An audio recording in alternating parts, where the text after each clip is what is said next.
We're going to jump around years in this hour. We're going to start off with letting you know what happened on September 14th in history. This is, of course, the 14th of September, Thursday, 257th day of 2023, 108 days remaining. Francis Scott Key composed the lyrics to the Star-Spangled Banner on this date in 1814. Winfield Scott captured Mexico City in the Mexican-American War in 1847. The typewriter ribbon, patented on this date in 1886. In 1901, President McKinley died of gunshot wounds inflicted by an assassin's bullet. Vice President Theodore Roosevelt succeeded him. In 1940, Congress passed the Selective Service Act, providing for the first peacetime draft in U.S. history. Of course, a year and a half later, we would be at war. Groundbreaking for the United Nations building began in New York City in 1948. 1959, the Soviet space probe Luna 2 became the first man-made object to reach the moon when it crashed on the lunar surface. Premiering on this date in 1978, Robin Williams' biggest television hit, Mork and Mindy. It would last for 4 seasons, ending in May of 1982.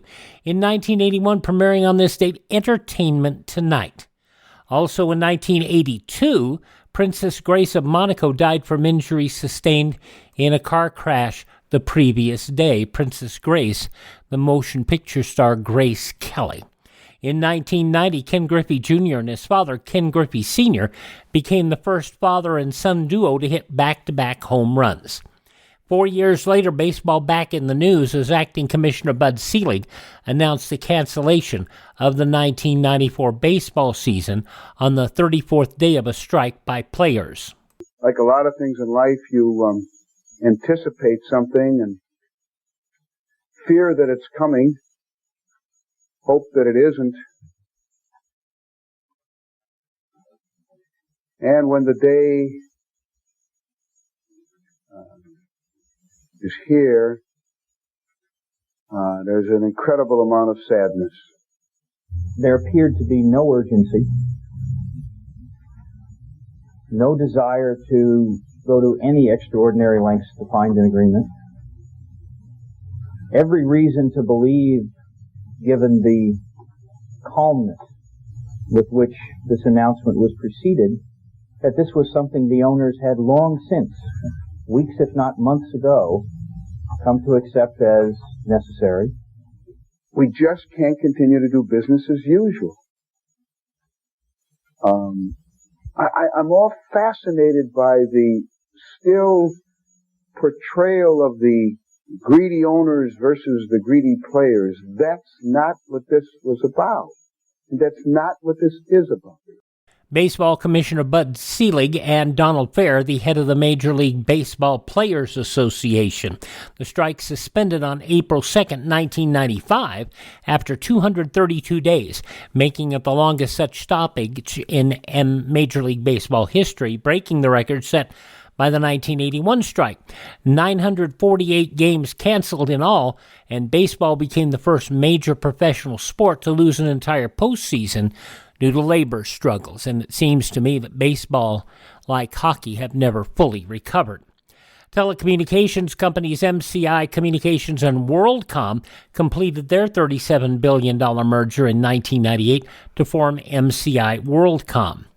Microsoft introducing the last update to MS-DOS version 8.0. On that same date in 2000, Windows ME released. And I don't know if you want to consider Windows Millennium Edition the biggest failure of Microsoft or the second biggest compared to Windows Vista. And it was on this date in 2001, the historic National Prayer Service held at Washington National Cathedral for the victims of the September 11 attacks. War has been waged against us by stealth and deceit and murder. This nation is peaceful, but fierce when stirred to anger. This conflict was begun on the timing and terms of others. It will end in a way and at an hour of our choosing. President George W. Bush, a similar service held in Canada on Parliament Hill. That was the largest vigil ever held in that nation's capital. Deaths on this date included Aaron Burr, Gertrude Berg, the actress, Janet Gaynor, another fine actress, Juliet Prowse, a number of actresses passing on this date, including Juliet Prowse, Dorothy McGuire, LaWanda Page, and actors Henry Gibson, Patrick Swayze, and comedian Norm Macdonald from Saturday Night Live. Birthdays on this date, including TV's Lone Ranger, the Clayton Moore, also actress Kay Medford, the wonderful pro wrestler Mad Dog Vachon, and most people only know him to these days because most of his time was spent in the American Wrestling Alliance, where his appearances post-retirement in the WWE, where a bad guy would take off Mad Dog Vachon's artificial leg and beat the good guys over the head with it. Also born on this date in history, Amy Winehouse. Chekhov in the original Star Trek, Walter Koenig. Actress and singer Joey Heatherton. Bowser, John Bowman from Sha Na Na, and also got a run in a whole bunch of game shows, including a hosting role in the match game Hollywood Squares Hour. Corky Sherwood on the CBS sitcom Murphy Brown. Faith Ford, born on this date. Young and the Restless's Phyllis Summers. Michelle Stafford, born on this date, as was Father of the Bride actress Mrs. Brad Paisley, Kimberly Williams, The Walking Dead's Rick, Andrew Lincoln, born on this date, and Shameless actor Emma Kenney. Those some of the people who were born on the 14th day of September. If this happens to be your birthday... Hi, we're the four freshmen, and we just want to say... Happy birthday to you. We start off with Orson Welles and the Lives of Harry Lime. That's coming up in just a moment, an episode entitled Love Affair from September 14th, 1951, as Classic Radio Theater with Wyatt Cox continues. I'm Wyatt Cox. Thanks for joining us on this episode of Classic Radio Theater. Now, an episode of the Lives of Harry Lime, Love Affair. From September 14th, 1951.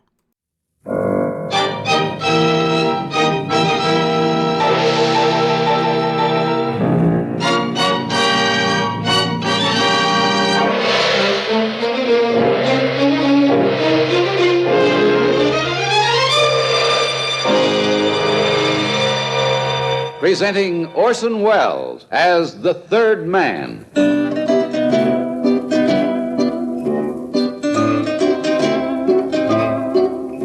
The Lives of Harry Lime, the fabulous stories of the immortal character originally created in the motion picture The Third Man, with zither music by Anton Kara.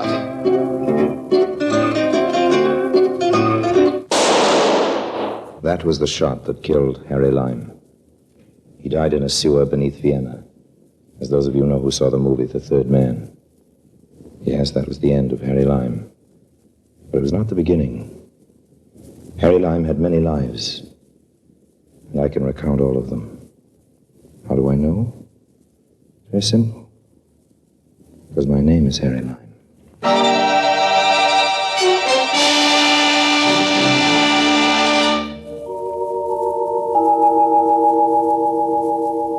Friends, the story of my marriage. My first marriage, and believe you me, my last. It all began in the funny little city of Beccarata. There isn't much to do there except get married. Principal local occupation, of course, is getting rich, and that's what brought me to Beccarata. It's hidden away, as you probably know, in a remote corner of Saudi Arabia. Mines of black gold, oil derricks dot the landscape as far as you can see, and huddled beneath these modern steel skeletons lies a city as old as the East. Curio dealers hawk their wares in the narrow winding streets, beggars doze in shadowed doorways, robed Arabs mingle with Europeans in soil whites, and the city drowses with all the indolence of Asia. An ideal place for a murder and a double cross in oil. Oil to grease the skids of fortune for Harry Lime.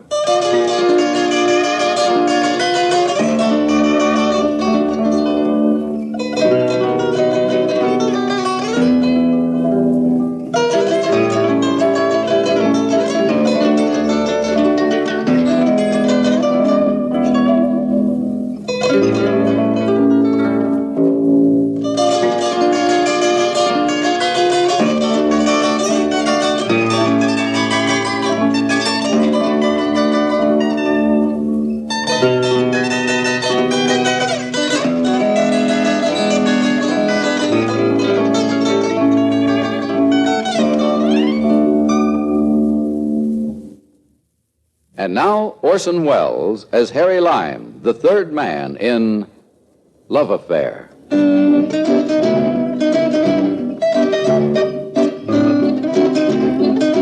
Decorata, Saudi Arabia.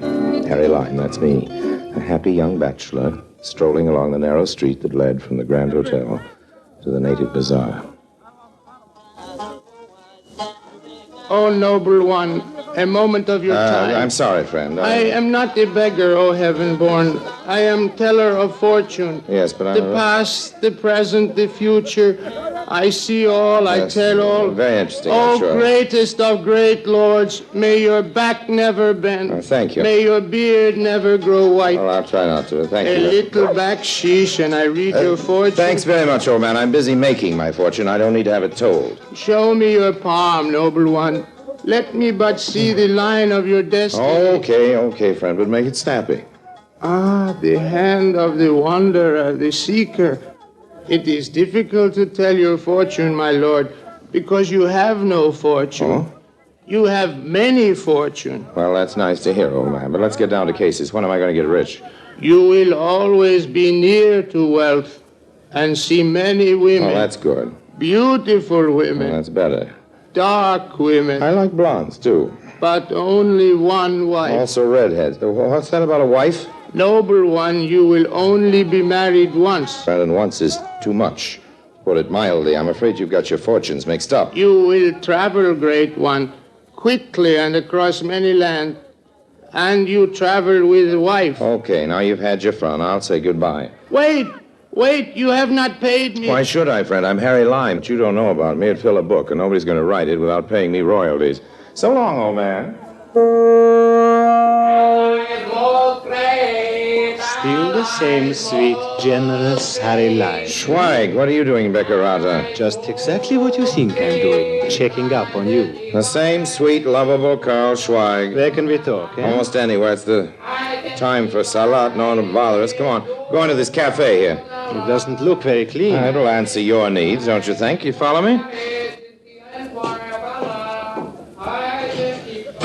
Well, there doesn't seem to be anyone around. What do you want, Schweig? What do I want? I want to know whether you've obtained the oil leases. That is what you're being paid for, isn't it, Mr. Lyon? I'm not too well paid. I'm sorry to Quit say toying that. with me, Harry. I'm not toying with you. What do you expect? Everything in this city moves by inches. I've made friends. See, I'm real chummy with the elephant. I think I've got him in a receptive mood. Actually, I'm sure he doesn't realize how important oil is going to be here in a few years. But I can't force him to sign the minute. Things don't work that way. I know. We have perfect confidence in And why did you come here? To make sure that our confidence wasn't misplaced. Oh, I see. When do you think you might be able to settle the matter of the oil leases? I have an appointment with the elephant late this afternoon. He's out at his summer palace now. It's about 40 miles from the city. When I get back, I'll get in touch with you. You'll be at the Grand Hotel, I guess. I'll be gone by this afternoon, Harry, but I do have others working for me. I'll know it if you try to double-cross me. Your government will get the leases, Schweig. Now, about the money. I brought you a draft to pay for your services to date. Here. And thank you. Oh, hey, what's this? This hardly covers my hotel bill. My fare getting here. You're trying to... Your final payment will be waiting for you at the Bank International when you have concluded negotiations. But how will anyone at the bank know when I... They'll know, Harry. They'll know.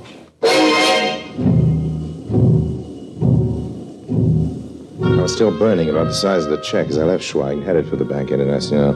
I hadn't been surprised to learn that Schweig's government had other agents in Beccarata, but I wondered how it was possible for someone employed by the bank to know when the elephant had acceded to my requests. As I entered the shabby monument to finance, I searched the bland, inscrutable faces behind the cages, but they told me nothing. Well, I'd come to cash the check, not play charades. I slid the infuriating little piece of engraved paper through the opening in the window of the chief teller, a lovely-looking lad, if you care for the pockmarked, beady-eyed, murderous type. He glanced down at the check and then up at me. You are Harry Lime? Yes, I have my credentials here. That won't be necessary. You are already well known in this city. Oh, that's very flattering. How did you want this, Mr. Lime? I don't care about the denominations, but I wanted American money. American money? Yeah, you see, I'm an American. I'm sentimental about American money. Very well, Mr. Lime. Here you are, sir. 1, 2, 3, 4, $500. Thank you. However, with the current rate of exchange, I might advise you to...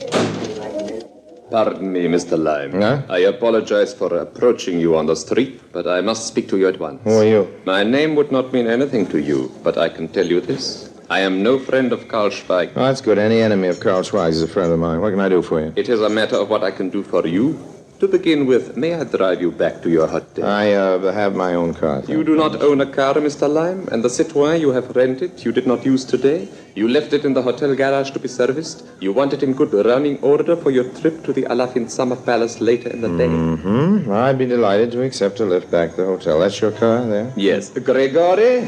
The car is my own, incidentally. There are some governments that are not as cautious of their purse strings as the employers of your Mr. Schweig. Gregory, we will drive Mr. Lime to the Grand Hotel. Do not hurry. Well, old man, you know all about my car, my engagement this afternoon, apparently my business here in Beccarata. What more would you like to know? You do me an injustice, Mr. Lime. I do not seek anything. I wish to give you something here. What do you want kidnapped for this kind of money? Mr. Lime, we are both here in Beccarata for the same thing, but there are two major differences. You want the oil leases for the country who gave you that check you just cashed at the bank. I want the leases for another power. Mm-hmm, yes. To date, you have been successful, and I have not been. I have no signed agreements, You old man. will have. Authoritative sources tell me that it has become a personal thing between you and the Alafin. You have exercised great charm on him. He will sign the leases made out by you to whatever power you select. Maybe. I want you to make out the contracts for my country. But Schweig's already given me several payments. Payments? How do they compare with the money you now hold in your hand? Well, they don't compare, but I can't accept this money. I've already assured Schweig. Look, Harry Lime, I know you. I know how your mind works. I have worked with men like you for years. Your loyalties belong to the highest bidder. In your hand, you hold the largest price yet offered for your services. When you present the contracts to the Alafin tomorrow, I am sure they will contain the name of the right country. A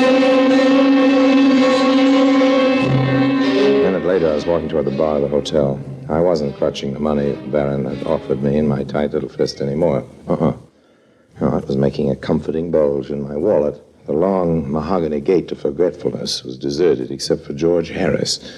George is a sort of glorified tourist guide who sometimes brought parties of American travelers to see the quaint charm of ancient Beccarata. Quaint yet. I'm not crowding you, am I, Lime? You were here first, so you couldn't be crowding me. All right, then you're crowding me, and it's a long bar. If there's anything silly looking, it's a long bar with one drinker at one end, one at the other. Come on, Harris, break down, have a drink with me. Lime, it may interest you to know that when I bring tourists here, I give them a little indoctrination lecture. Oh, that's very interesting. And part of it consists of a warning to keep away from a very unsavory American expatriate by the name of Harry Lime. You think I'm capable of contaminating you and your camera-toting babbitts? I don't quite know what you're capable of, but the tourists who can afford to include a side trip to the Orient in their itinerary obviously have money. There's no sense in waving a branch of honeysuckle in front of a bee. Well, I guess that's my cue to buzz off, Mr. Harris. Don't worry about my trying to get even with you for all the nasty things you said. I'd much rather have my revenge when you're not prepared for it. I wasn't hungry, but I walked into the dining saloon. George Harris followed me, headed for a table festooned with his party of tourists. Usually his party consisted of bicarbonate of soda addicts, fugitives from board of directors meetings, and generously proportioned dowagers enjoying the money their late husbands had worked themselves to death accumulating. But this time, there was a new note. A lovely, fresh-looking girl. She had the sort of innocence that only a Reynolds could have captured, or a Harry Lime. When she got up from the table, I followed her to the piazza. There wasn't a hovering mother, a chaperone, or a tourist guide in sight. I say, you didn't drop your handkerchief. What? If you had, I could have picked it up and returned it to you. We could have started talking. I would have offered to show you the city. I have a guide, thank you. Yes, I know, but I could show you places George Harris wouldn't dream of taking a 17-year-old girl to. I'm 19. Oh, I've been wondering. I've been wondering about a few other things, too, as a matter of fact. You must be the Harry Lime Mr. Harris was telling us Oh, about. surely I'm not the only man in Beccarata capable of speculating a bit about a beautiful American girl. I'm terribly sorry, Mr. Lime, but the others will be coming out from lunch soon, and I mustn't be seen talking to you here in broad daylight. But it won't be broad daylight forever. Well, perhaps we'll meet this evening, Miss... Perhaps.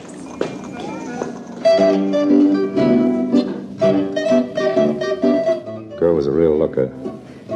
A But with all the looks, she was pushed to the back of my mind as I got to the summer palace, the Elephant, later that afternoon. My rented Citroën was behaving nicely, and I guess I wasn't watching the road too carefully because suddenly the ordinarily deserted strip of pavement became crowded, and I had to pull to a stop. Arabs riding burros crowded about the car. There were some half-castes on foot climbing on the running boards. In front of the car were 3 or 4 Bedouins, pretty fierce-looking customers with old-fashioned muskets slung over their shoulders. Hey, what's all this about? I'm on my way to see your ruler.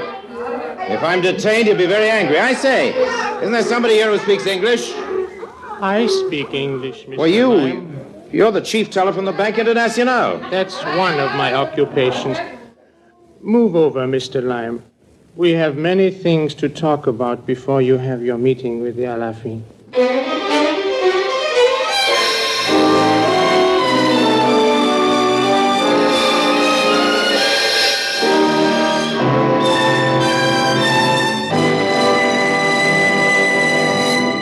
Orson Welles returns in just a moment as the third man. September 14th, 1951, The Lives of Harry Lime, here on Classic Radio Theater with Wyatt Cox. Now more, The Lives of Harry Lime, starring Orson Welles, September 14th, 1951, here on Classic Radio Theater. And now, Orson Welles as the third man continues with Love Affair.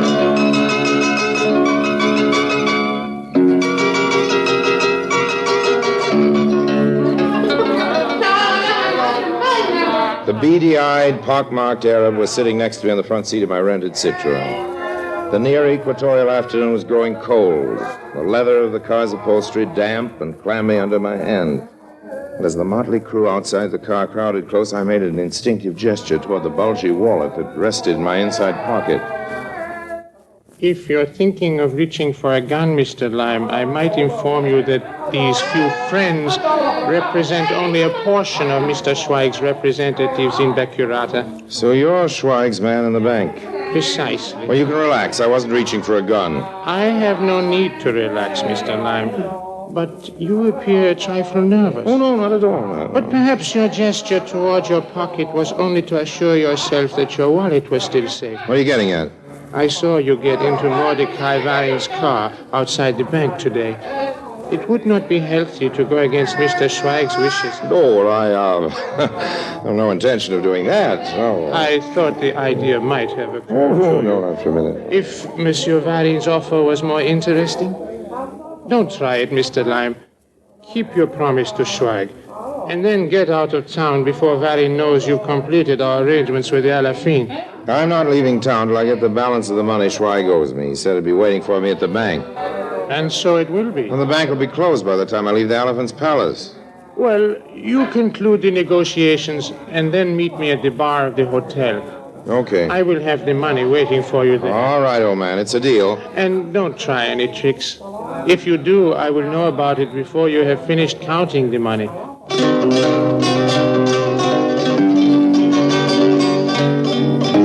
My meeting with the high potentate of Bacurata was an infuriating ordeal of delay. Somehow or other, the granting of oil rights seemed to be inexorably tied up with native dances and ceremonies and rituals, but the best I could manage was to leave the contracts with him and get in exchange a half-promise that he would sign them. I wondered if Schweig's fascinating messenger boy would be content with the arrangements. He was waiting for me there, all right. I came prepared, but I have been informed that the Alafin did not sign the contracts. Look, if you know they weren't signed, you also know I made them out the way you wanted them, in favor of the Pa Schweigen you represent. My job here is finished. Even if I wanted to stick in Bacurata until the old Dodo gets around to signing them, I couldn't. Not with Varin in town. I want the money. I've got it coming to me. Now, do you understand? Now. I'm not sure Schweig would approve. You've got the money in your side pocket. I can see the bulge. Now pull it out and start. Watch out, Lime. Varin knows.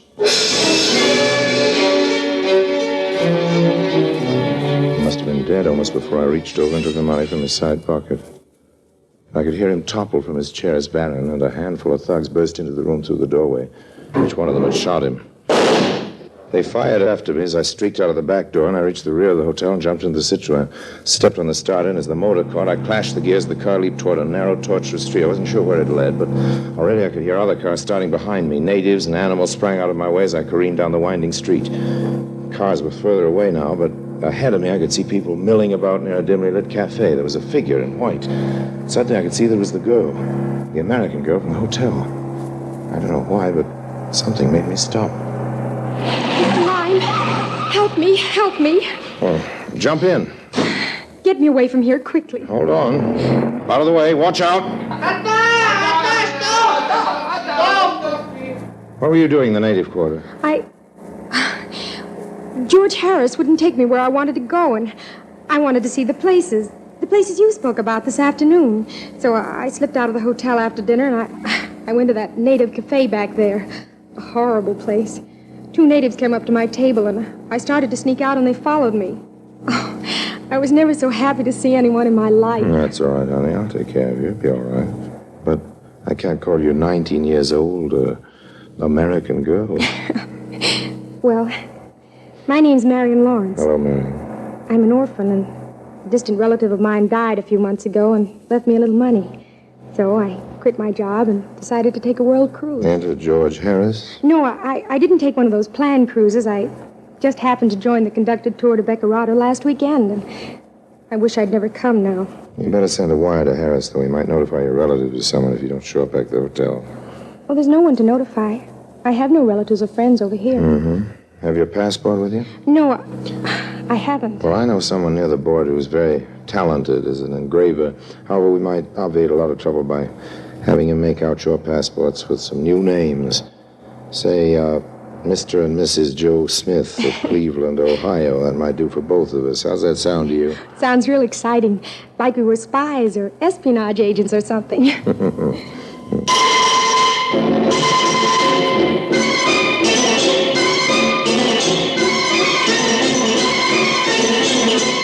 It was working perfectly. Marion was enthralled with the excitement and the romance of our adventure. It would take time for Vera and whoever else might be following me to pick up the trail. But by the time we'd crossed the border, all of that was changed. Marion and I were Mr. and Mrs. Joe Smith of Cleveland, Ohio, USA. Oh, yes, it was working perfectly because, as far as I could tell, Marion was the perfect bride, adoring, starry-eyed, and really in love with me. Because she was in love with me, she asked no embarrassing questions. There was an added feature to it. It had become apparent that her little inheritance wasn't so little at all. Her purse contained a roll of large denomination bills big enough to choke a custom official. Did I embarrass you, dear, insisting on paying for my own clothes? Oh, no, you didn't embarrass me at all. But I'm constantly being surprised to find that you can buy Parisian models almost anywhere in the world if you have the money. Do you think it's safe traveling by car? Don't you think maybe we'd better leave it and take a train, Harry? I told you to get in the habit of calling me Joe. Oh, I'm sorry. Why shouldn't I be safe? What are you hinting at? Oh, nothing. It's just that you told me the car was rented, and I thought... Well, stop thinking. Oh, I'm sorry, Marion, old girl. Nerves, I guess.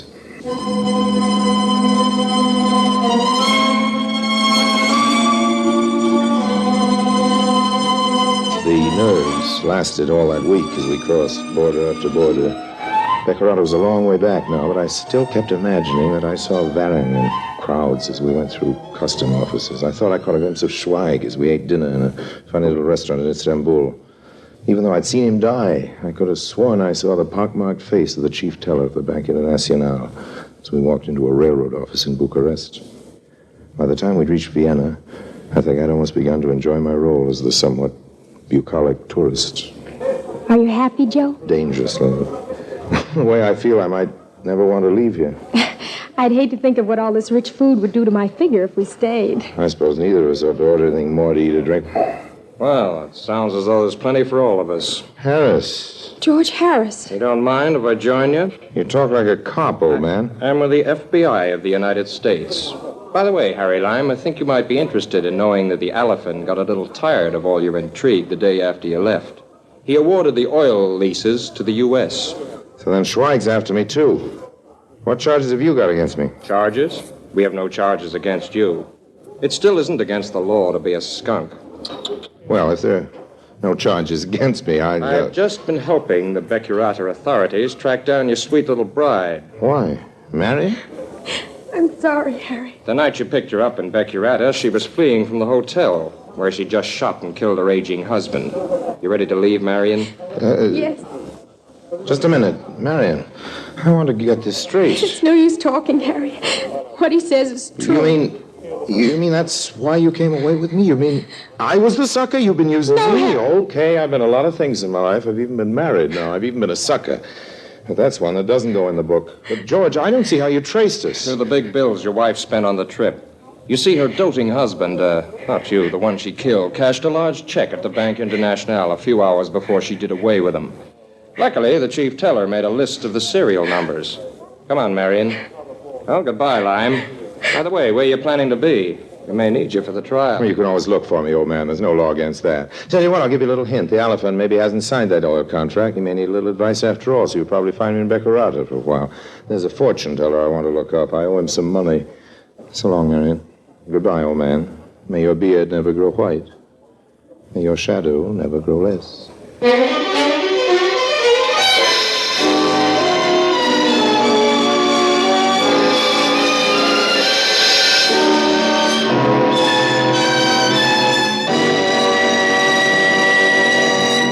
Harry Lime returns in just a moment.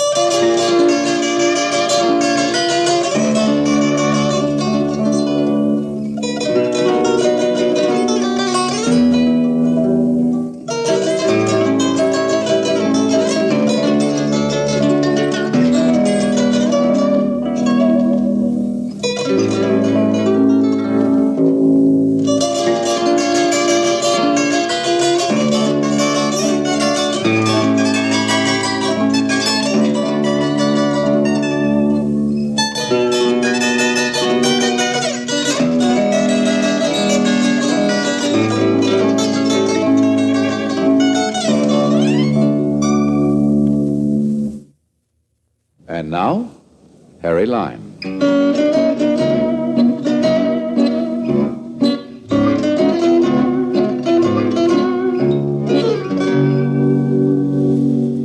Well, friends, it was a short marriage, but a very pleasant one.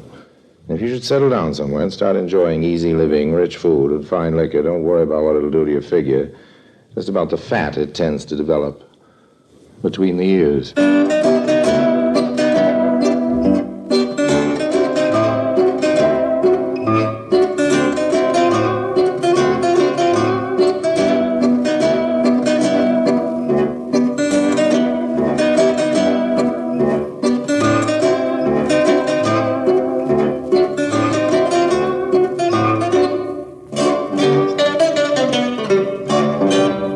September 14th, 1951, The Lives of Harry Lime on Classic Radio Theater with Wyatt Cox will take you back to a wartime episode of Counterspy.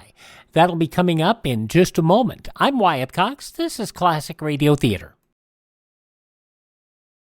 Y'all know I really enjoyed the program Counterspy and seeing some of the work of Mandel Kramer along with Don Maclaughlin. Don Maclaughlin in the lead role of David Harding in Counterspy. This episode is from wartime, September 14th, 1942. The audio quality is not the best. We'll do what we can to make it sound as good as possible for you. September 14th, 1942, the case of the Loganberry Point Spy.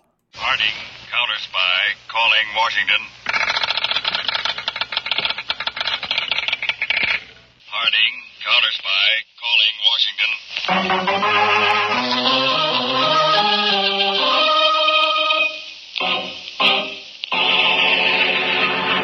The Blue Network presents Philip H. Lord's Counterspy.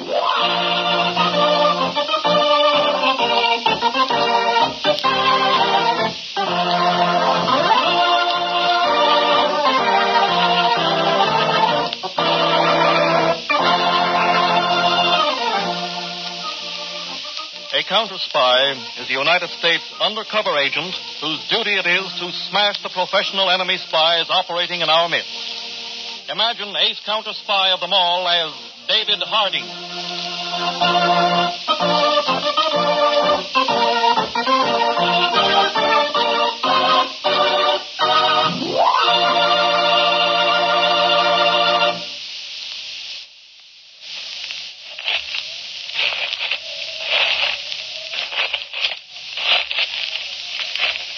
Those are the footsteps of Liza Gott, as she walks along the narrow, rocky path which runs on top of a high cliff, looking out over the sea on the northern coast of Maine. 42 years ago, Liza got married. Mark Gott, her husband, sailed away and was drowned. For 41 years, Liza Gott has kept a little kerosene lantern lit on her front porch. So just in case Mark should return, he'd see the lighted lantern from the sea and know she was waiting.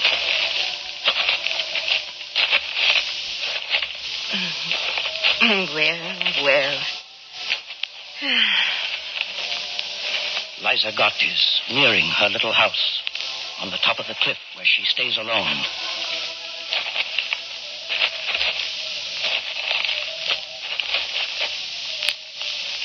Liza sees something on her front porch. She can see it by the light of the lantern.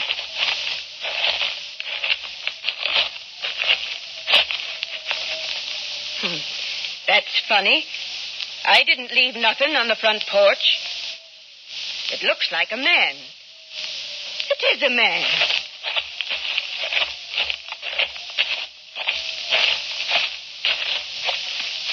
What are you doing on my front porch? Oh. Wake up. Oh. I said, what you doing lying on my front porch? Oh, I was just lying here. I'm exhausted. Guess I fell asleep. You're a stranger. Yes. I've had a narrow escape. I landed here in a lifeboat. Saw your lantern lit, so I came up here. When I found nobody was in, I was too tired to go anywhere else. What happened to you? I was in a small Norwegian lumber schooner. There were 5 of us. Just off the horseshoe reefs, we were torpedoed. I got the lifeboat over alone. The others were killed in the blast. I was way after. I'd have been killed, too. One of those terrible German or Japanese submarines? Yes, it happened yesterday morning. I've been rowing for land ever since. Then I heard a bellboy. And about an hour later, I landed on the beach, down there. You've had a terrible time, ain't you? Could you give me a little food? Let me stay here tonight? Come in. You've got to be took care of. Thank you.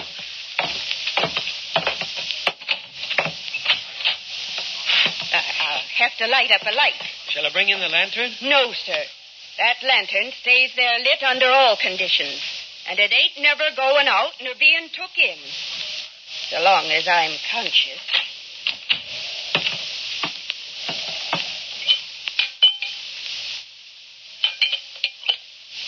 There. Now you can see. I'm sorry to trouble you. It ain't no trouble at all. May I inquire your name? Liza Gott. And it's got 2 T's and no E before the L. Liza, not Eliza. What's your name? Berkman. Frank Berkman. You look pretty tuckered. Here. Now just lie down here on this sofa and make yourself comfortable.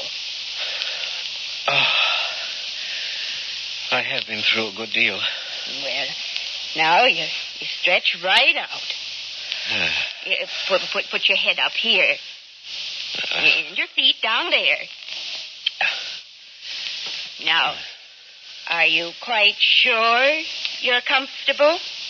Oh, I never was more comfortable in my life. Well, that's good.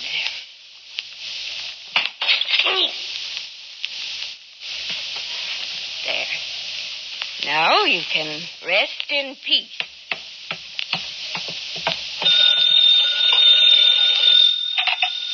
Who do you want? Danny, this is Liza. Get me quick as you can the Counterspy headquarters in Washington. And I want to speak to the head of it, no young stripling. You gone, Daffy? Do as I tell you, Fanny. Get me the head of the Counterspies. Well, I still think you're Daffy, but I'll ring 'em.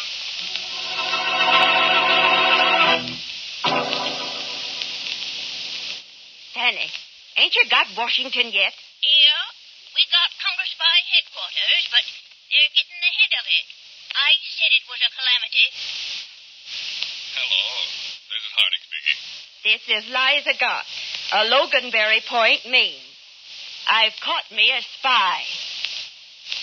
Pardon me. Would you say that again? I'm Liza Gott, a Loganberry Point, Maine. And I've caught me a spy. Well, naturally, I'm a little dumbfounded. Where is he? Well, lying on the sofa over there. But if he hears you, why doesn't he get up? What? You ain't see the condition he's in. Is he unconscious? Very. And how do you know he's a spy? Well, he told me about rowing alone and hearing our bellboy at the Narrows and then rowing an hour and landing on our beach. Well, I was born here, and I know this coast, and there ain't nobody rowing from the bellboy at the reef to this shore on an ebb tide in 1 hour. He's a prevaricator. What is Loganberry Point near? Ain't near nothing. The nearest place is Stuyvesant. Well, that ain't near nothing either. Well, this is very unusual. But I'll leave by plane immediately. Get to Loganberry Point somehow.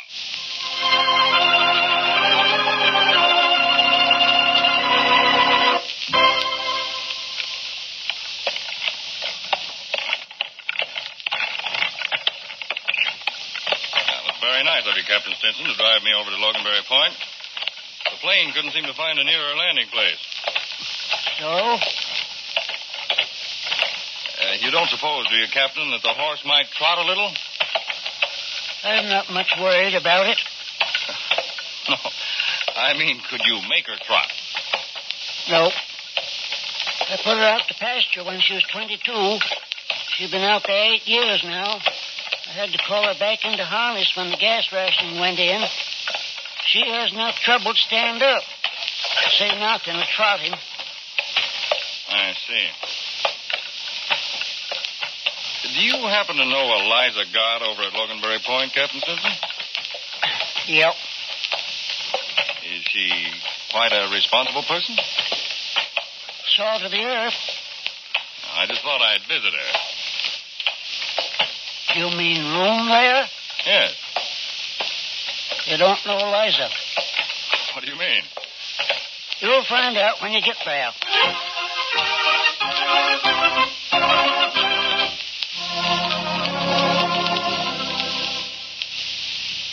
Come right in, Mr. Harden. Thank you, Mrs. Gott. I took a plane as far as Stuyvesant and then had to drive over.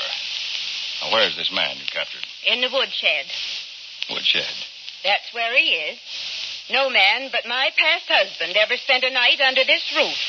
And there ain't no man ever going to.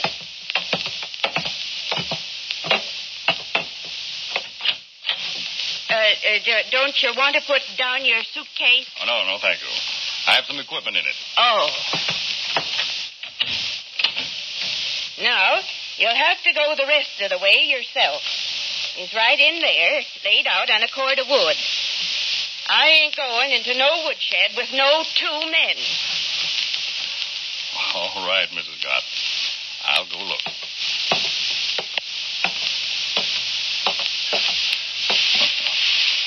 Sort of the worse for wear. Come on. Here, come on. Go away. Go away. Now, come on, sit up. Yeah, sit up. Oh, it's you. Are you the man she'd been waiting for? Yes. Then get me out of here. I had to pretend I was unconscious, or she'd have killed me. What do you mean? After she dragged me out here, she'd come out every hour. And if I was conscious, she'd hit me over the head with that piece of stove wood. Knock me out. Look at my head. I can't tell how much of it is your head and how much is bumps on top of your head. She'd hit me over the head, just as cool and systematic as though she were a pile driver. Let me have your fingers. I want to take your prints. No. You'd better, or I might call Mrs. Gott back. Oh, that's better. I'll telephone your prints to Washington, and we'll see who you really are.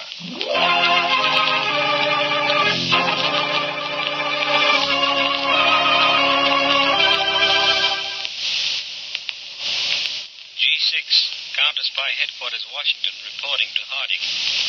The fingerprints you just telephoned in are prints of Dr. Schlesinger, who left San Francisco for Portugal 18 months ago. He was employed in the Stillwell plants while they were experimenting on cargo-carrying air transports.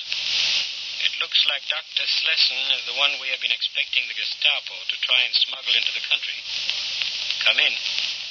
I'm glad to know it's Schlesinger we've got. It's quite obvious Schlesinger has been sent in to secure all possible information on the newly contemplated cargo-carrying transport. This is a job the Gestapo probably allowed him about a week to complete. And then they must have made arrangements to get him out. I'll check with you later tonight. Well, Berkman or Schlesinger, you just heard that conversation. We know who you are and why you're here. I guess there isn't any sense to my denying. After all the plans, I had to bump into that woman. You going to talk? No. I see. Well, as the people of Loganberry Point would say, there's more than one way to skin a cat.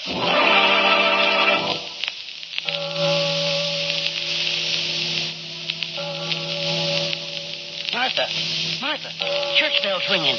Something's up. Put it on your hat, Martha, the one with the yellow ribbon.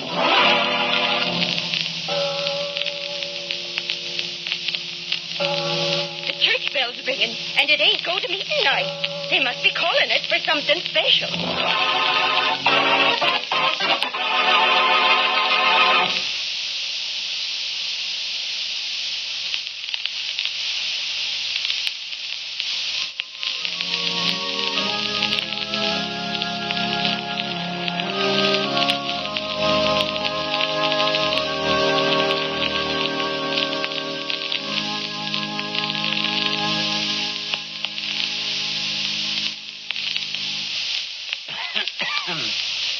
You have been called to the church here at the request of Mr. Harding concerning an important matter. I am proud to see every person of Loganberry Point present. Mr. Harding of Washington. Citizens of Loganberry Point, I know you're all aware of the circumstances of the German spy who landed and was apprehended here. He means cop. Yeah. Now, our government knows why he was sent here. His mission would ordinarily take him a week. It is logical to expect he would be returned to Germany by the same route he arrived. Well, this part of the coast was selected because it's very sparsely populated. The Gestapo evidently believed landing here would be very simple. By all logic, I expect arrangements have been made by the submarine to pick him up at this very place within the week. Did you ever hear the news? All of you men present are lobster fishermen or go out handlining and setting trot lines. You know the reefs and shoals like your own backyard. You can weave in and out of them on the blackest nights and in the thickest fog. I'm calling for volunteers. Every night I want 6 fishermen to pretend that their motors have gone back on them and remain out there in their launches.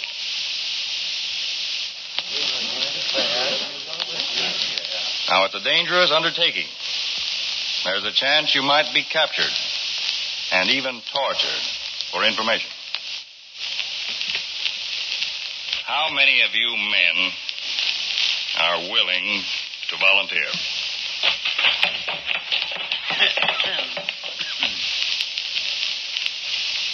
This is a sight I wish every American could see. Some of you are over 80, some in your teens. And not a man in this church who isn't standing.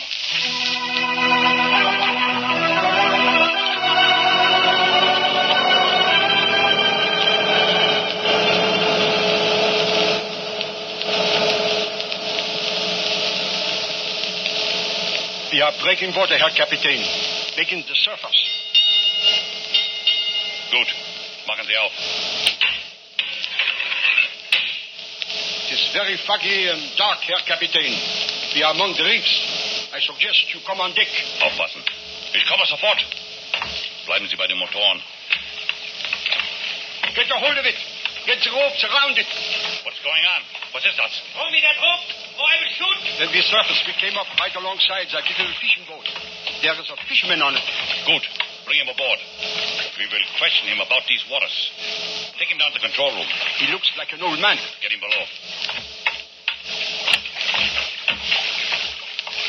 Bring him aft. The captain wants him below decks in the control room. Blackout ship. Jawohl, Herr Kapitän. Charge batteries. Hans Borchmann will soon be here. He smells fish all over him. Get down there, you fish.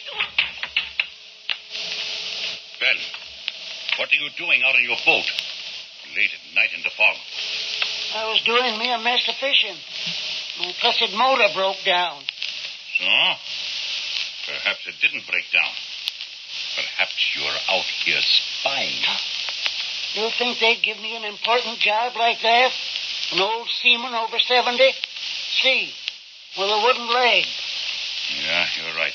You are too old. What's your name? Stinson. Captain Egbert R. Stinson. So you're a captain. Captain of fish, perhaps. Well, if you understand, sir, for 50 years I was captain of sailing ships. And I never lost a one. Yeah? If you are so good, where are we right now? In the devil of a fog, if that'll help you. You know what I mean. What's our location? How far off Horseshoe Reef are we? You're a quarter-mile northeast of it. You're lying. I know it. So you dare lie. I think we can take care of that. Mate, the hot iron from the galley. But I will get the wire for a stick.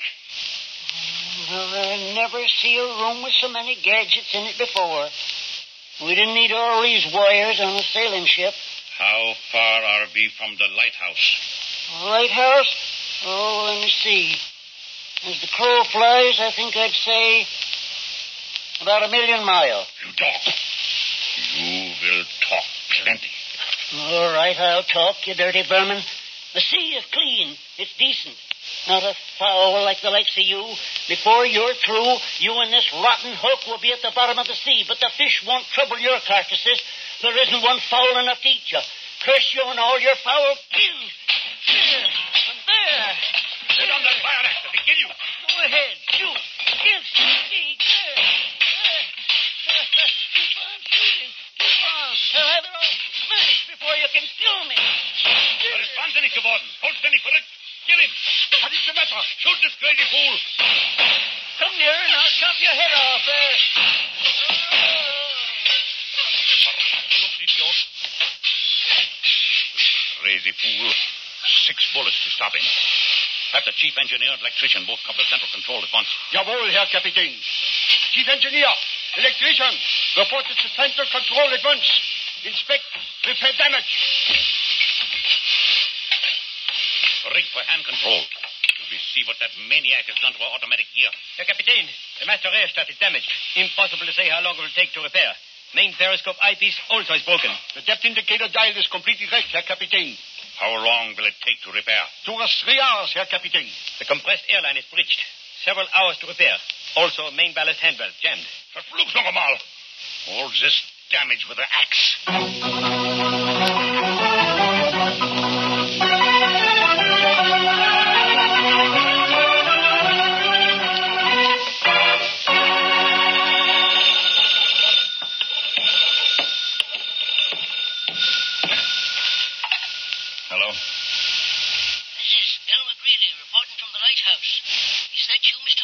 Yes. The submarine's out here. Good. Good. What are the facts? Well, Red Googins just landed. His boat was lying about a quarter of a mile from old Captain Stinson's. He heard the sub come up, and they evidently captured Captain Stinson and took him on board. Go on. Red stuck around a few minutes, and he heard a lot of commotion, and then men trying to get the submarine to go down. But it sounded like it couldn't, like something had happened. So Red paddled his launch far enough away so they couldn't hear his motor, and then got to the lighthouse here. Fine. I've got all the information I need right now. I want to hang up and then use this phone. Now, let's see. I turn this little crank here. Yes, ring it long and loud. Sometimes Penny, the operator, lays down and takes naps. Now, Miss Gott, would you run down the path and ring the church bell? Emergency. Yes, If the bell rings late at night, they know they're to bring what guns they have and rush for the wharf. Hello? Oh, operator, get me that number I wrote out for you yesterday. Oh, yes, Mr. Harding. Yes, sir. Please hurry, Mrs. Gunn. Have that church bell rung. Old Revere said 1 if by land and 2 if by sea. Naval Control. This is Harding reporting. Relay to destroyer Smithville. Proceed at once 1 mile southeast of Sand Island Light. German submarine on surface. Immediately, sir. Relay to Coast Guard. Carry out Plan 3, if possible, and fog does not prevent. Otherwise, Plan 2. Immediately, sir. Include in Navy message that because of present emergency, I'm going to try to get armed fishermen to submarine first. So if destroyer reaches submarine, watch for all clear signal, which will indicate presence of Americans on board. Yes, sir.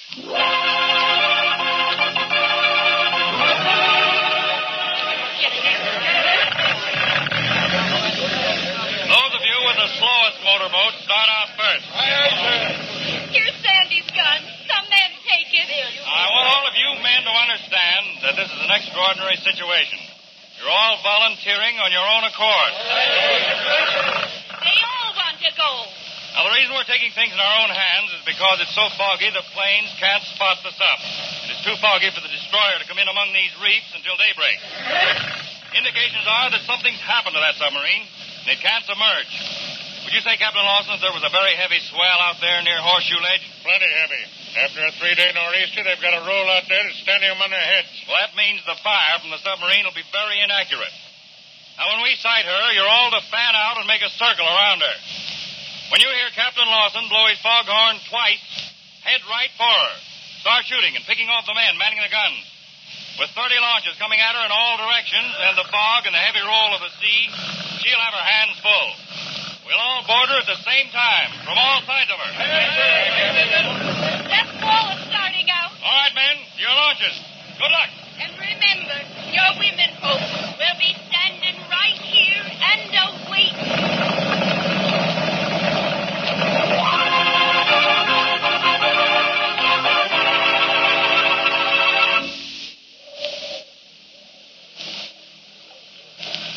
That's her, Captain Lawson. A dark shape, about 2 points to starboard. Damn scum. Should I blow the foghorn twice? No. Twice is to attack her. Blow it once, so they'll fan out and approach her from all sides. Now slow the motor. Give the others time to get around her. I didn't realize how patriotic I'd be till I started thinking of them Burmans setting foot on our shore. I've never seen a thicker fog. She spotted us. Shall I head for her? No, she's only shooting at the sound of our motor. Who are you? Hands off or we shoot. We won't reply. Let him stew. Who are you? Get ready, Captain Lawson, to blow your foghorn. 2 blasts. I ain't had so much fun since Elijah's cow fell in the well. All right. Sound the signal.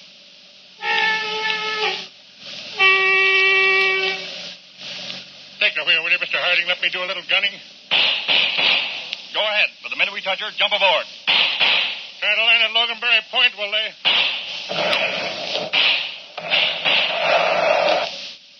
The whole German crew's on deck. Captain Mulligan's alongside.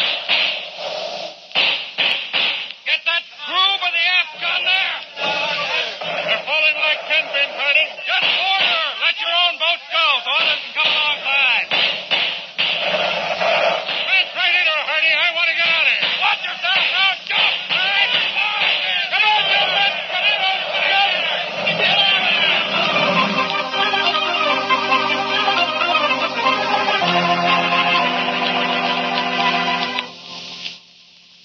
You understand, Commander, as we stand here in the control room of your submarine, that you and all your crew are prisoners of the United States. Tja, das ist zu erwarten. Kriegschancen. I am helpless. And there at your feet, an old sea captain with 12 bullet holes. Evidently kicked in the face after he was dead. He was shoving at our controls with a fire axe. We had to shoot him. We shoot him 6 times before he fall. Captain Stinson was a neighbor of mine.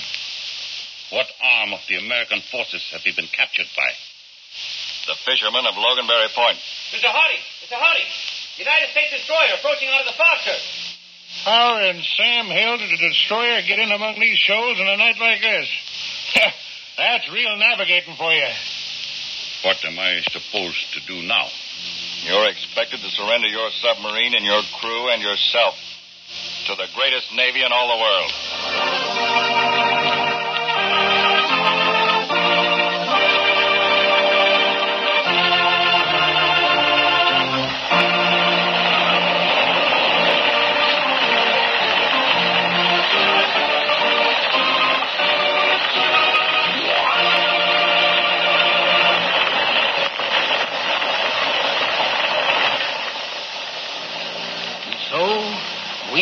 neighbors of Loganberry Point return the earthly remains of one who has lived among us for so many years. Captain Stinson, if he had had 1,000 lives, he would have chosen no other way to have given them all. And so, we of Loganberry Point, not mournfully, but with pride in our hearts, say goodbye to a great American who lived as an American and died as one. God bless America, the land of the free.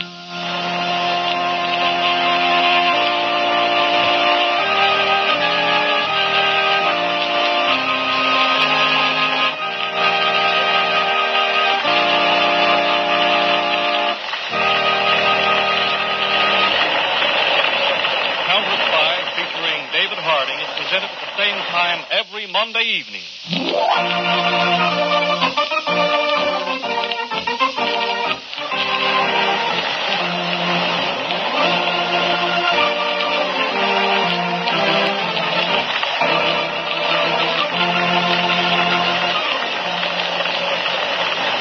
We suggest that you tell your friends that you make it a weekly date to gather around the radio this time as America-based Counterspy works to protect us from the spies of our enemies.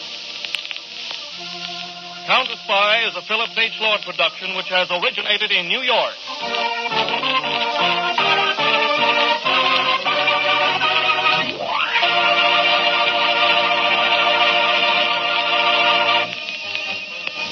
This is the Blue Network.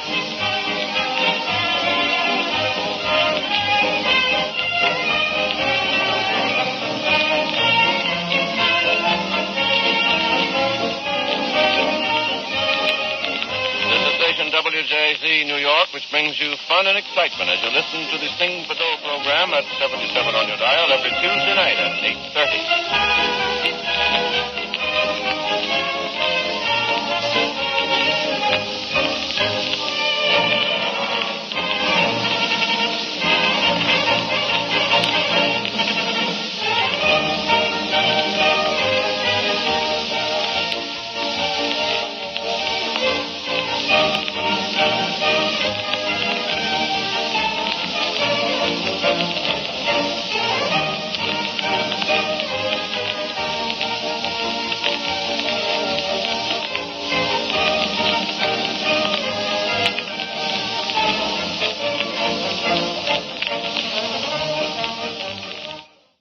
Lest I be a shade political here, one has to wonder how many people, especially those under the age of 50, would respond the way the people did of Loganberry Point. Put their lives on the line for their country. September 14th, 1942, Counterspy on Classic Radio Theater with Wyatt Cox. A Love and Abner episode comes up in just a moment. I'm Wyatt Cox. Thanks for listening to Classic Radio Theater. And now, another episode of Blum and Abner as we continue their trek out to Lost Wages, Las Vegas, September 14th, 1948.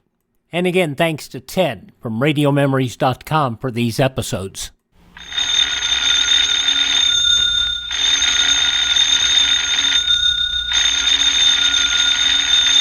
That's our ring. Time for Lum and Abner, brought to you by the makers of Alka-Seltzer.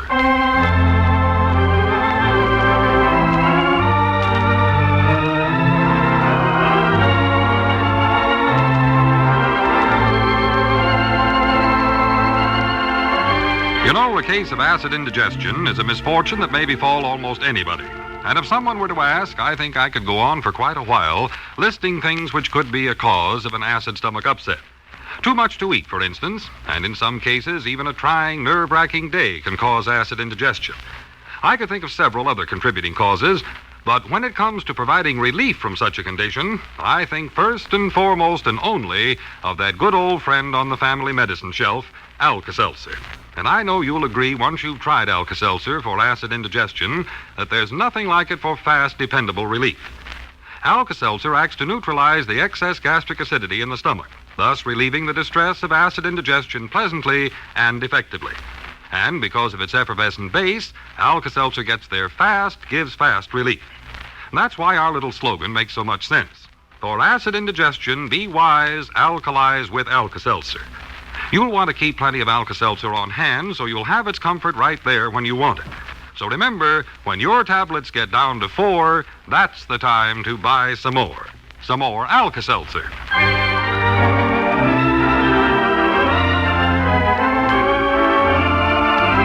And now let's see what's going on down in Pine Ridge. Well, Abner, Lum, Cedric, and Grandpap and Grandpap's dog, Francis, are going into their second day on their trip to Las Vegas in Abner's car. As we look in on our old friends today, we find them just entering Albuquerque, New Mexico. Listen. This sure is a big town here. Gee whiz, boy. What'd you say the name of it was, Mr. Abner? Well, according to that sign back yonder, Cedric, it's Albert QQ. It's Albert Quirque. Well, whatever it is, I never was no good at them foreign words, no. Hey, Cedric, stop the car. Now, what is it now, Grandpa? I see something over there I want to buy. Oh, for the law me sakes, you had to stop in every 5 miles this whole trip so's you could buy something. Got the car loaded down now to where we look like a tribe of gypsies. I just want to get one of them blankets that feller's selling. Stop the car, Cedric. We're getting clean past him here. You better stop it, Cedric. He'll raise a ruckus if you don't. Yes, Bob. Okay, I don't know what you want with a blanket in this hot weather no ways, Grandpap. I want to get it for Charity, a little memento of the trip. Well, she's going to look fine, run around Pine Ridge in a Indian blanket. Well, it ain't for her to wear. She can drape it on the piano in the parlor. Oh. You fellers wait here. I won't be long. I'll just run back there and pick out a nice one for her. Well, don't get gypped now, Grandpap. Yeah, I'd watch that pretty close, Grandpap. Fact is, I don't see how you're even going to talk to that blanket feller. You can't speak Indian. Jimmy, that's right, ain't it? Well, I'll use the sign language or something. I'll make him understand some pigeon-toed way. It's too bad Ben Withers ain't with us. He knows how to count up to 10 in the Sioux Indian language. Or he's got a friend in Mount Ida that knows how. I wonder if old Ben ever made it back to Mount Ida. No, tell him.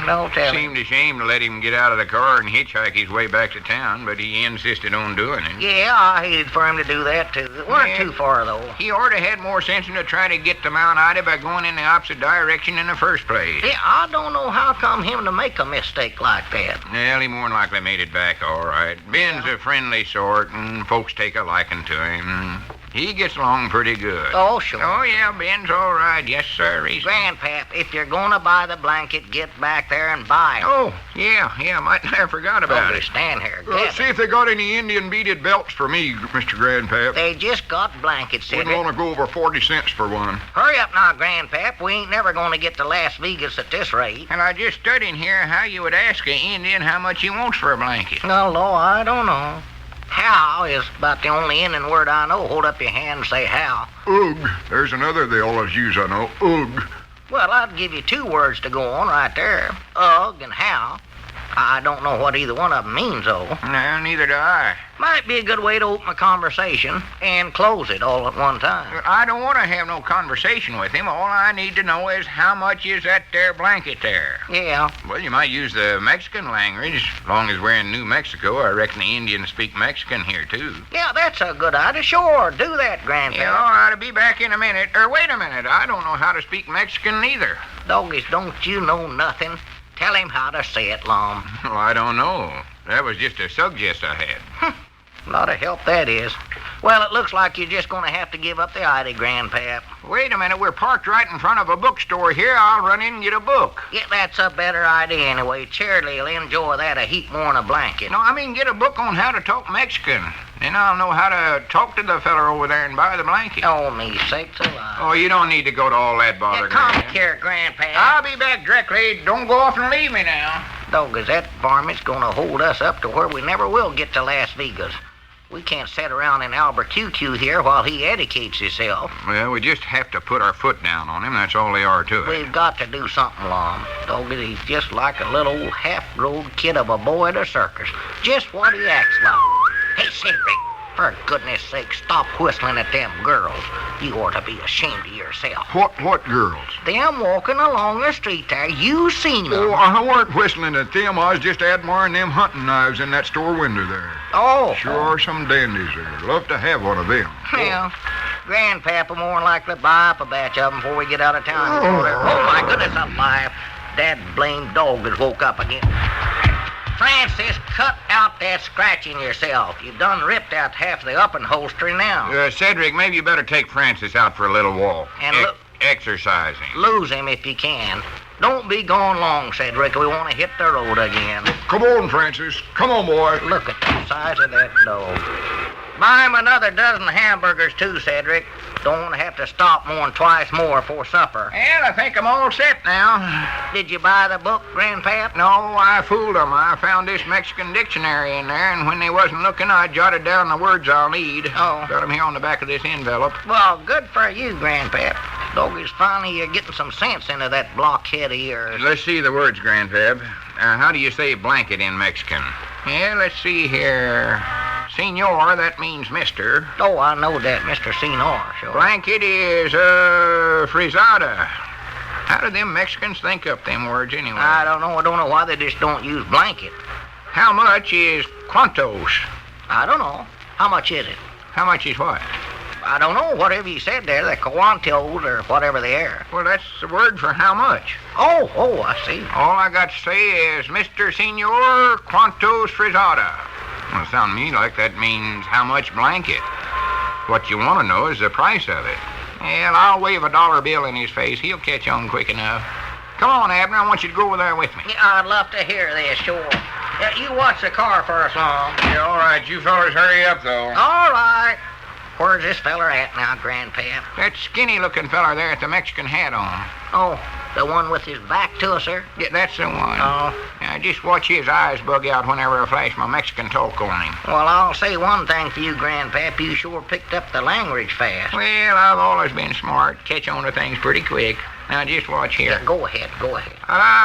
Mr. Senor, cuantos frisada? How's that? I said cuantos frisada. Fine. Well, I'll be a polka-dotted possum. Ben Withers. Well, Abner, fancy seeing you here. How in the world did you get to Albert QQ? Fine. And how are you, Melford? What the Sam Hill's going on here? I thought we let you out of the car about 400 miles back there to go back to Mount Ida. Well, sir, now there's a funny thing. I don't quite understand it myself. I tried for quite a while to hitch a ride on one side of the road, but all the traffic seemed to be traveling on the other side, so I moved over there and got a ride in no time at all. Well, that's where you made your mistake, Ben. That aimed you in the wrong direction. No wonder you never got back to Mount Ida. Yes. It didn't seem to work out quite right somehow. How about a genuine Navajo blanket? All fast colors, pre-shrunk, and 100% wool. Direct from our factory in Saginaw, Michigan. Ben, what in the world are you doing selling blankets out here in Albert QQ? Well, sir, upon my arrival in the city, I discovered a certain meagerness in my wallet. Huh? I was broke. Oh. So I secured a position in the blanket game in the hopes of earning enough money to see me back to Pine Ridge. I secured the job from a full-blooded Navajo Indian. Well, how's business? Well, they're not moving as fast as I was led to believe. To be rather frank about it, so far I've only sold one to myself, and that was bought on credit. Well, for the land's sakes, Ben, why didn't you let me know you needed money to get back to Pine Ridge? Well, I just sort of preferred to work this out for myself. And besides, I didn't know where to get in touch with you. Oh, Ben, you oughtn't to have felt like that. And when you get to Las Vegas, just disregard my telegram. Excuse me a minute, Ben. Grandpap, I think maybe I just better buy all them blankets and give him enough money to get home on. Yeah, that's a good idea, Abner. And I'll buy one from you. Wholesale. Ben, how many blankets you got there? How much you want for the whole stack of them? Well, I had a consignment of 10. I'll throw mine in there, too, at $5.95 each. That comes to $59.50. Well, I'll tell you what, Ben, I'm going to need a lot of blankets out there in Las Vegas, so I'm just going to take the whole batch of them. Well, now, if this won't be enough... Oh, no, it's just about what I need, yeah. Now, here you are, Ben. 20, 30, 40, 60. $60. Now, you owe me 50 cents change. All right, fine. Melford, could you lend me $50? Huh? Oh, yeah, sure. Abner, have you got 4 bits? Yeah. Here you are, Grandpap. Here you are, Ben. Here you are, Abner. Much obliged.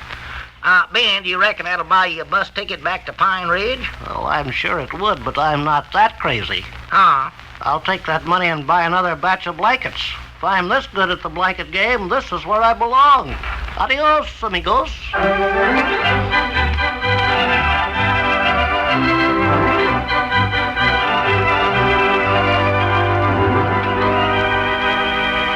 Well, has Ben found his calling at last? But with Abner on his way to Las Vegas, who'll buy the next consignment of blankets?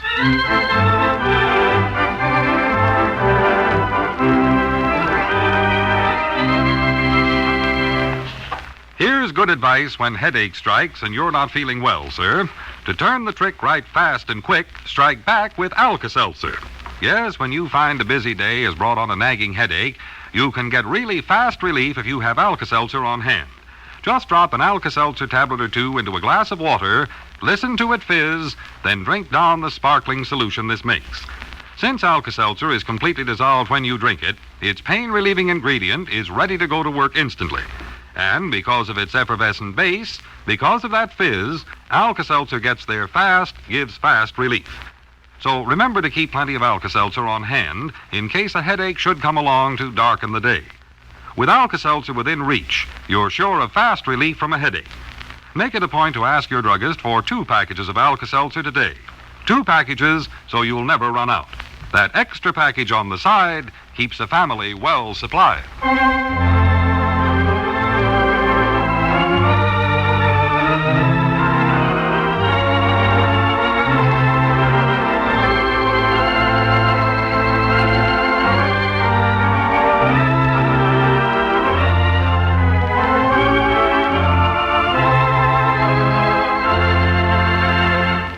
Remember this, don't take chances on getting all the essential vitamins you need from your food.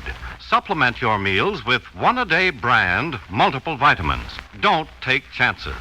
Lack of vitamins can cause you to feel under par, run down, keep you from feeling your best and so looking your best.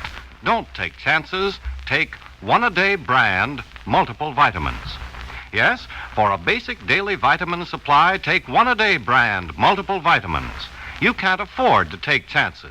Only $2 for 60 capsules, a 2-month supply. Potency is guaranteed by Miles Laboratories. Ask your druggist for one-a-day brand multiple vitamin capsules.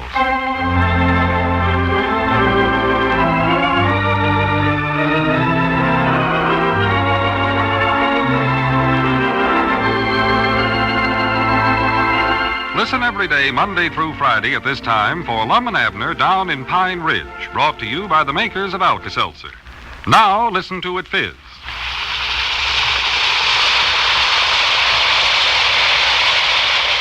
That's Alka-Seltzer's way of wishing you real relief from the miserable discomfort of a nagging headache. Ask your druggist for Alka-Seltzer now if you have a headache and see how much better it can make you feel. Gene Baker speaking.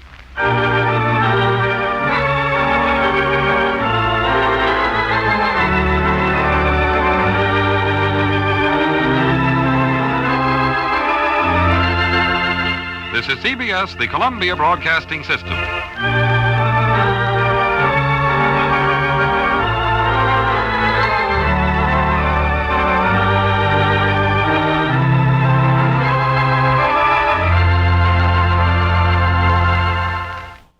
There you have it, Lum and Abner, September 14th, 1948, here on Classic Radio Theater with Wyatt Cox. Thanks for joining us. And we'll be around again soon here. Thank you for tuning in to our podcast of Classic Radio Theater with Wyatt Cox.